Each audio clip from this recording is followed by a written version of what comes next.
ਅਸੀਂ ਸਾਰੇ ਹੀ ਕਦੇ ਨਾ ਕਦੇ ਇਸ ਸਥਿਤੀ ਵਿੱਚ ਹੁੰਦੇ ਹਾਂ ਜਿੱਥੇ ਸਾਨੂੰ ਸੱਚ ਸੁਣਨ ਨਾਲੋਂ ਉਹ ਗੱਲਾਂ ਸੁਣਨੀਆਂ ਜ਼ਿਆਦਾ ਚੰਗੀਆਂ ਲੱਗਦੀਆਂ ਹਨ ਜੋ ਦਿਲ ਨੂੰ ਤਸੱਲੀ ਦੇਣ। ਅੱਜ ਅਸੀਂ ਇੱਕ ਅਜਿਹੇ ਹੀ ਉਪਦੇਸ਼ ਦਾ ਵਿਸ਼ਲੇਸ਼ਣ ਕਰਨ ਜਾ ਰਹੇ ਹਾਂ ਜੋ ਇਸੇ ਵਿਚਾਰ ਦੀ ਡੂੰਘਾਈ ਵਿੱਚ ਜਾਂਦਾ ਹੈ। ਇਸ ਨੂੰ ਕੰਨਾਂ ਦੀ ਖੁਜਲੀ ਦਾ ਸਮਾਂ ਕਿਹਾ ਗਿਆ ਹੈ। ਚਲੋ ਖੋਜਦੇ ਹਾਂ ਕਿ ਇਸ ਦਾ ਅਸਲ ਮਤਲਬ ਕੀ ਹੈ। ਤਾਂ ਇਹ ਸਾਰਾ ਵਿਚਾਰ ਆਉਂਦਾ ਕਿੱਥੋਂ ਹੈ? ਇਹ ਬਾਈਬਲ ਦੀ ਇੱਕ ਆਇਤ ਤੇ ਆਧਾਰਿਤ ਹੈ, 2 ਤਿਮੋਥੀਅਸ ਵਿੱਚੋਂ। ਇਹ ਇੱਕ ਤਰ੍ਹਾਂ ਦੀ ਭਵਿਸ਼ਬਾਣੀ ਹੈ ਜੋ ਚੇਤਾਵਨੀ ਦਿੰਦੀ ਹੈ ਕਿ ਇੱਕ ਸਮਾਂ ਆਵੇਗਾ ਜਦੋਂ ਲੋਕ ਸੱਚੀ ਸਿੱਖਿਆ ਤੋਂ ਮੂੰਹ ਮੋੜ ਲੈਣਗੇ। ਉਹ ਆਪਣੀ ਪਸੰਦ ਦੇ ਅਜਿਹੇ ਉਪਦੇਸ਼ਕਾਂ ਨੂੰ ਲੱਭਣਗੇ ਜੋ ਉਹੀ ਕਹਿਣਗੇ ਜੋ ਉਹਨਾਂ ਦੇ ਕੰਨ ਸੁਣਨਾ ਚਾਹੁੰਦੇ ਹਨ। ਅੱਛਾ, ਕੰਨਾਂ ਦੀ ਖੁਜਲੀ ਦਾ ਅਸਲ ਮਤਲਬ ਕੀ ਹੈ? ਇਹ ਕੋਈ ਬਿਮਾਰੀ ਨਹੀਂ, ਬਲਕਿ ਇੱਕ ਰੂਪਕ ਹੈ। ਇਹ ਮਨੁੱਖ ਦੀ ਉਸ ਇੱਛਾ ਨੂੰ ਦਰਸਾਉਂਦਾ ਹੈ ਜਿੱਥੇ ਸੱਚ ਭਾਵੇਂ ਕੌੜਾ ਹੋਵੇ ਪਰ ਉਸ ਦੀ ਥਾਂ ਮਿੱਠੀਆਂ, ਤਸੱਲੀ ਦੇਣ ਵਾਲੀਆਂ ਗੱਲਾਂ ਸੁਣਨ ਨੂੰ ਤਰਜੀਹ ਦਿੱਤੀ ਜਾਂਦੀ ਹੈ। ਇਹੀ ਉਹ ਕੇਂਦਰੀ ਵਿਚਾਰ ਹੈ ਜਿਸ ਦੇ ਆਲੇ-ਦੁਆਲੇ ਇਸ ਸਾਰਾ ਉਪਦੇਸ਼ ਘੁੰਮਦਾ ਹੈ। ਇਸ ਵਿਸ਼ਲੇਸ਼ਣ ਨੂੰ ਚੰਗੀ ਤਰ੍ਹਾਂ ਸਮਝਣ ਲਈ ਅਸੀਂ ਇਸ ਨੂੰ ਕੁਝ ਹਿੱਸਿਆਂ ਵਿੱਚ ਵੰਡਿਆ ਹੈ।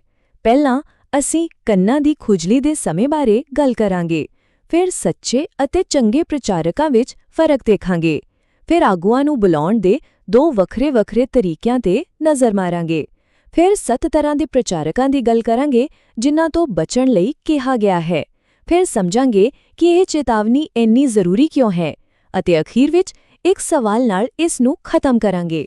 ਚਲੋ ਫਿਰ ਸ਼ੁਰੂ ਕਰਦੇ ਹਾਂ ਪਹਿਲੇ ਭਾਗ ਨਾਲ। ਕੰਨਾਂ ਦੀ ਖੁਜਲੀ ਦਾ ਸਮਾਂ। ਉਪਦੇਸ਼ ਮੁਤਾਬਿਕ ਇਹ ਸਿਰਫ ਕੋਈ ਪੁਰਾਣੀ ਇਤਿਹਾਸਿਕ ਗੱਲ ਨਹੀਂ ਹੈ, ਸਗੋਂ ਇਹ ਇੱਕ ਅਜਿਹਾ ਰੁਝਾਨ ਹੈ ਜੋ ਅੱਜ ਦੇ ਸਮੇਂ ਵਿੱਚ ਖਾਸ ਤੌਰ ਤੇ ਦੇਖਣ ਨੂੰ ਮਿਲਦਾ ਹੈ। ਇਸ ਉਪਦੇਸ਼ ਦੇ ਅਨੁਸਾਰ ਇਸ ਦੌਰ ਦੇ 3 ਮੁੱਖ ਲੱਛਣ ਹਨ। ਪਹਿਲਾ, ਲੋਕ ਸੱਚੀ ਸਿੱਖਿਆ ਨੂੰ ਬਰਦਾਸ਼ਤ ਨਹੀਂ ਕਰ ਪਾਉਂਦੇ। ਇਸ ਦੇ ਨਤੀਜੇ ਵਜੋਂ ਉਹ ਅਜਿਹੀਆਂ ਗੱਲਾਂ ਦੀ ਤਲਾਸ਼ ਕਰਦੇ ਹਨ ਜੋ ਉਹਨਾਂ ਦੇ ਮਨ ਨੂੰ ਸ਼ਾਂਤੀ ਦੇਣ, ਭਾਵੇਂ ਉਹ ਸੱਚ ਨਾ ਹੋਣ।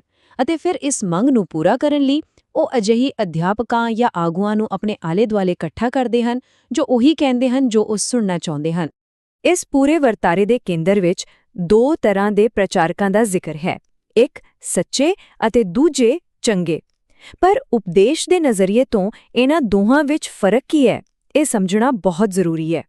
ਦੇਖੋ, ਇੱਥੇ ਇੱਕ ਬਹੁਤ ਸਪਸ਼ਟ ਵੰਡ ਹੈ। ਇੱਕ ਪਾਸੇ ਸੱਚੇ ਪ੍ਰਚਾਰਕ ਹਨ ਜੋ ਚੁਣੌਤੀਪੂਰਨ ਸੱਚ ਬੋਲਦੇ ਹਨ, ਭਾਵੇਂ ਉਹ ਸੁਣਨ ਨੂੰ ਚੰਗਾ ਨਾ ਲੱਗੇ, ਕਿਉਂਕਿ ਉਹਨਾਂ ਦਾ ਮਕਸਦ ਲੋਕਾਂ ਦਾ ਅਧਿਆਤਮਿਕ ਭਲਾ ਕਰਨਾ ਹੈ। ਦੂਜੇ ਪਾਸੇ ਚੰਗੇ ਪ੍ਰਚਾਰਕ ਹਨ ਜਿਨ੍ਹਾਂ ਦਾ ਮੁੱਖ ਧਿਆਨ ਇਸ ਗੱਲ ਤੇ ਹੁੰਦਾ ਹੈ ਕਿ ਲੋਕ ਕੀ ਸੁਣਨਾ ਚਾਹੁੰਦੇ ਹਨ ਤਾਂ ਜੋ ਮਸ਼ਹੂਰ ਹੋ ਸਕਣ ਅਤੇ ਲੋਕਾਂ ਦੀ ਪ੍ਰਵਾਨਗੀ ਹਾਸਲ ਕਰ ਸਕਣ। ਇਹ ਫਰਕ ਸਿਰਫ ਸੰਦੇਸ਼ ਵਿੱਚ ਹੀ ਨਹੀਂ, ਸਗੋਂ ਇਸ ਗੱਲ ਵਿੱਚ ਵੀ ਹੈ ਕਿ ਇੱਕ ਆਗੂ ਨੂੰ ਚੁਣਿਆ ਜਾਂ ਬੁਲਾਇਆ ਕਿਵੇਂ ਜਾਂਦਾ ਹੈ। ਸਰੋਤ ਸਮੱਗਰੀ ਇਸ ਦੇ 2 ਬਿਲਕੁਲ ਵੱਖਰੇ ਮਾਡਲ ਪੇਸ਼ ਕਰਦੀ ਹੈ। ਬਾਈਬਲ ਦੇ ਅਨੁਸਾਰ, ਜਿਵੇਂ ਉਪਦੇਸ਼ ਵਿੱਚ ਦੱਸਿਆ ਗਿਆ ਹੈ, ਇੱਕ ਆਗੂ ਦਾ ਬੁਲਾਵਾ ਪਰਮੇਸ਼ਵਰ ਵੱਲੋਂ ਆਉਂਦਾ ਹੈ। ਇਹ ਰੱਬੀ ਹੁਕਮ ਹੁੰਦਾ ਹੈ ਜਿੱਥੇ ਪਰਮੇਸ਼ਵਰ ਕਿਸੇ ਖਾਸ ਅਧਿਆਤਮਿਕ ਕੰਮ ਲਈ ਬੋਲਣ ਵਾਲੇ ਅਤੇ ਸੁਣਨ ਵਾਲੇ ਦੋਵਾਂ ਨੂੰ ਇਕੱਠਾ ਕਰਦਾ ਹੈ, ਜਿਵੇਂ ਪਤਰਸ ਨੂੰ ਕੁਰਨੇਲੀਅਸ ਕੋਲ ਭੇਜਿਆ ਗਿਆ ਸੀ। ਪਰ ਅੱਜਕੱਲ੍ਹ ਦਾ ਮਾਡਲ ਜਿਸ ਦੀ ਉਪਦੇਸ਼ ਵਿੱਚ ਆਲੋਚਨਾ ਕੀਤੀ ਗਈ ਹੈ ਉਹ ਬਿਲਕੁਲ ਵੱਖਰਾ ਹੈ। ਇਹ ਸੰਗਤ ਦੀ ਇੱਛਾ ਤੇ ਚੱਲਦਾ ਹੈ।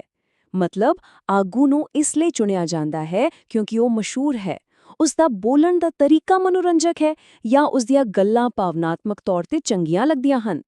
ਹੁਣ ਆਉਂਦੇ ਹਾਂ ਉਸ ਹਿੱਸੇ ਤੇ ਜੋ ਇਸ ਉਪਦੇਸ਼ ਦਾ ਬਿਲਕੁਲ ਕੇਂਦਰ ਹੈ। ਇਹ ਇੱਕ ਤਰ੍ਹਾਂ ਦੀ ਗਾਈਡ ਹੈ ਜਿਸ ਵਿੱਚ 7 ਤਰ੍ਹਾਂ ਦੇ ਪ੍ਰਚਾਰਕਾਂ ਬਾਰੇ ਦੱਸਿਆ ਗਿਆ ਹੈ ਜਿਨ੍ਹਾਂ ਤੋਂ ਉਪਦੇਸ਼ ਦੇ ਅਨੁਸਾਰ ਚਰਚਾ ਨੂੰ ਬਚਣਾ ਚਾਹੀਦਾ ਹੈ। ਇਹ 7 ਕਿਸਮਾਂ ਹਨ ਜਿਨ੍ਹਾਂ ਤੇ ਉਪਦੇਸ਼ ਵਿੱਚ ਜ਼ੋਰ ਦਿੱਤਾ ਗਿਆ ਹੈ। ਆਓ ਇੱਕ-ਇੱਕ ਕਰਕੇ ਇਹਨਾਂ ਨੂੰ ਥੋੜਾ ਵਿਸਤਾਰ ਨਾਲ ਦੇਖਦੇ ਹਾਂ। ਸਭ ਤੋਂ ਪਹਿਲਾਂ ਉਹਨਾਂ ਪ੍ਰਚਾਰਕਾਂ ਦੀ ਗੱਲ ਹੁੰਦੀ ਹੈ ਜੋ ਪਰਮੇਸ਼ਵਰ ਦਾ ਸੰਦੇਸ਼ ਦੇਣ ਦੀ ਬਜਾਏ ਆਪਣੇ ਹੀ ਵਿਚਾਰ, ਆਪਣੀ ਹੀ ਫਿਲਾਸਫੀ ਪੇਸ਼ ਕਰਦੇ ਹਨ।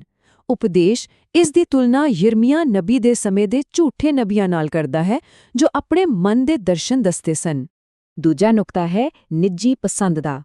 ਜਦੋਂ ਇੱਕ ਆਗੂ ਨੂੰ ਸਿਰਫ ਇਸ ਲਈ ਚੁਣਿਆ ਜਾਂਦਾ ਹੈ ਕਿਉਂਕਿ ਉਹ ਸਾਨੂੰ ਪਸੰਦ ਹੈ ਜਾਂ ਉਸ ਦੀਆਂ ਗੱਲਾਂ ਸਾਡੇ ਮਨ ਨੂੰ ਭਾਉਂਦੀਆਂ ਹਨ। ਇਸ ਦੀ ਇੱਕ ਉੱਤਮ ਉਦਾਹਰਣ ਰਾਜਾ ਆਹਾਬ ਦੀ ਹੈ, ਜਿਸ ਨੇ 400 ਨਬੀ ਸਿਰਫ ਇਸ ਲਈ ਰੱਖੇ ਹੋਏ ਸਨ ਤਾਂ ਜੋ ਉਹ ਉਸ ਨੂੰ ਹਮੇਸ਼ਾ ਚੰਗੀਆਂ ਖਬਰਾਂ ਹੀ ਸੁਣਾਉਣ। ਤੀਜਾ, ਉਹ ਆਗੂ ਜੋ ਭੀੜ ਦੀ ਮੰਗ ਤੇ ਚੁਣੇ ਜਾਂਦੇ ਹਨ। ਇਹ ਉਹ ਸਥਿਤੀ ਹੈ ਜਿੱਥੇ ਲੋਕਾਂ ਦੀ ਭੀੜ ਸਥਾਪਿਤ ਅਗਵਾਈ ਦੇ ਖਿਲਾਫ ਜਾ ਕੇ ਆਪਣੀ ਮਰਜ਼ੀ ਦਾ ਆਗੂ ਚੁਣ ਲੈਂਦੀ ਹੈ, ਜਿਵੇਂ ਇਜ਼ਰਾਈਲੀਆਂ ਨੇ ਮੂਸਾ ਦੀ ਗੈਰ-ਹਾਜ਼ਰੀ ਵਿੱਚ ਹਾਰੂਨ ਤੇ ਦਬਾਅ ਪਾ ਕੇ ਸੋਨੇ ਦਾ ਵੱਛਾ ਬਣਵਾ ਲਿਆ ਸੀ। ਚੌਥਾ, ਇਹ ਹੈ ਨਕਲ ਕਰਨ ਦਾ ਰੁਝਾਨ। ਜਦੋਂ ਕਿਸੇ ਆਗੂ ਨੂੰ ਇਸ ਲਈ ਬੁਲਾਇਆ ਜਾਂਦਾ ਹੈ ਕਿਉਂਕਿ ਦੂਜੇ ਵੀ ਇਸ ਨੂੰ ਬੁਲਾ ਰਹੇ ਹਨ ਜਾਂ ਸਿਰਫ ਦੁਨੀਆ ਵਾਂਗ ਦਿਸਣ ਲਈ।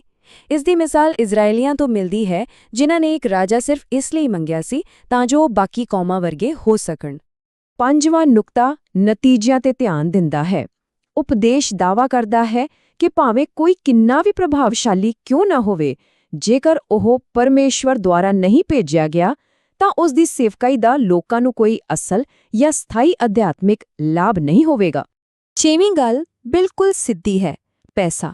ਇਹ ਚੇਤਾਵਨੀ ਉਹਨਾਂ ਪ੍ਰਚਾਰਕਾਂ ਬਾਰੇ ਹੈ ਜਿਨ੍ਹਾਂ ਦਾ ਮੁੱਖ ਮਕਸਦ ਪੈਸਾ ਕਮਾਉਣਾ ਹੁੰਦਾ ਹੈ, ਨਾ ਕਿ ਸੇਵਾ ਕਰਨਾ। ਇਸ ਦੀ ਤੁਲਨਾ ਬਿਲਾਮ ਨਬੀ ਨਾਲ ਕੀਤੀ ਗਈ ਹੈ, ਜਿਸ ਨੂੰ ਅਧਰਮ ਦੀ ਮਜ਼ਦੂਰੀ ਨਾਲ ਪਿਆਰ ਸੀ। ਅਤੇ ਆਖਰੀ 7ਵਾਂ ਨੁਕਤਾ ਉਹਨਾਂ ਬਾਰੇ ਹੈ ਜੋ ਆਪਣੇ ਆਪ ਨੂੰ ਅਧਿਆਤਮਿਕ ਘੋਸ਼ਿਤ ਕਰਦੇ ਹਨ, ਪਰ ਉਹਨਾਂ ਦੀਆਂ ਸਿੱਖਿਆਵਾਂ ਸਥਾਪਿਤ ਸਿਧਾਂਤਾਂ ਦੇ ਉਲਟ ਹੁੰਦੀਆਂ ਹਨ। ਉਪਦੇਸ਼ ਵਿੱਚ ਇਸ ਦੀ ਤੁਲਨਾ ਈਜ਼ਬੈਲ ਨਾਲ ਕੀਤੀ ਗਈ ਹੈ, ਜੋ ਆਪਣੇ ਆਪ ਨੂੰ ਨਬੀਆਂ ਕਹਾਉਂਦੀ ਸੀ ਪਰ ਲੋਕਾਂ ਨੂੰ ਗਲਤ ਰਾਹ ਤੇ ਪਾਉਂਦੀ ਸੀ। ਠੀਕ ਹੈ, ਅਸੀਂ 7 ਕਿਸਮਾਂ ਦੇਖ ਲਈਆਂ ਹਨ, ਪਰ ਸਵਾਲ ਇਹ ਉੱਠਦਾ ਹੈ ਕਿ ਇਹ ਚੇਤਾਵਨੀ ਇੰਨੀ ਜ਼ਰੂਰੀ ਕਿਉਂ ਹੈ? ਇਸ ਸਭ ਦੇ ਨਤੀਜੇ ਕੀ ਹੋ ਸਕਦੇ ਹਨ? ਚਲੋ ਇਸ ਤੇ ਗੌਰ ਕਰੀਏ। ਤਾਂ ਫਿਰ ਜੇਕਰ ਗਲਤ ਆਗੂਆਂ ਨੂੰ ਚੁਣ ਲਿਆ ਜਾਵੇ ਤਾਂ ਅਸਲ ਵਿੱਚ ਹੁੰਦਾ ਕੀ ਹੈ? ਇਸ ਦਾ ਅਸਰ ਕੀ ਪੈਂਦਾ ਹੈ? ਉਪਦੇਸ਼ ਦੇ ਅਨੁਸਾਰ ਇਸ ਦੇ ਨਤੀਜੇ ਬਹੁਤ ਗੰਭੀਰ ਹੋ ਸਕਦੇ ਹਨ। ਪਹਿਲਾ, ਲੋਕਾਂ ਨੂੰ ਕੋਈ ਅਸਲ ਅਧਿਆਤਮਿਕ ਫਾਇਦਾ ਨਹੀਂ ਹੁੰਦਾ। ਦੂਜਾ, ਸੰਗਤ ਵਿੱਚ ਫੁੱਟ ਪੈ ਸਕਦੀ ਹੈ ਅਤੇ ਉਹ ਟੁੱਟ ਵੀ ਸਕਦੀ ਹੈ। ਅਤੇ ਸਭ ਤੋਂ ਖਤਰਨਾਕ, ਲੋਕ ਸੱਚ ਦੇ ਰਾਹ ਤੋਂ ਭਟਕ ਕੇ ਗਲਤ ਰੀਤੀ ਰਿਵਾਜਾਂ ਅਤੇ ਗੁੰਮਰਾਹੀ ਵੱਲ ਜਾ ਸਕਦੇ ਹਨ। ਚਲੋ ਇਸ ਪੂਰੇ ਵਿਸ਼ਲੇਸ਼ਣ ਨੂੰ ਇੱਕ ਆਖਰੀ ਅਤੇ ਸਭ ਤੋਂ ਮਹੱਤਵਪੂਰਨ ਸਵਾਲ ਨਾਲ ਸਮੇਟਦੇ ਹਾਂ, ਇੱਕ ਸਵਾਲ ਜੋ ਇਸ ਉਪਦੇਸ਼ ਦੀ ਰੂਹ ਹੈ। ਆਖਿਰ ਵਿੱਚ ਸਾਰੀ ਗੱਲ ਇਸ ਇੱਕ ਸਵਾਲ ਤੇ ਆ ਕੇ ਮੁੱਕਦੀ ਹੈ, ਜੋ ਸੁਣਿਆ ਜਾ ਰਿਹਾ ਹੈ ਕਿ ਉਹ ਸੱਚਾਈ ਹੈ ਜਾਂ ਸਿਰਫ ਉਹ ਹੈ ਜੋ ਕੰਨਾਂ ਨੂੰ ਚੰਗਾ ਲੱਗਦਾ ਹੈ।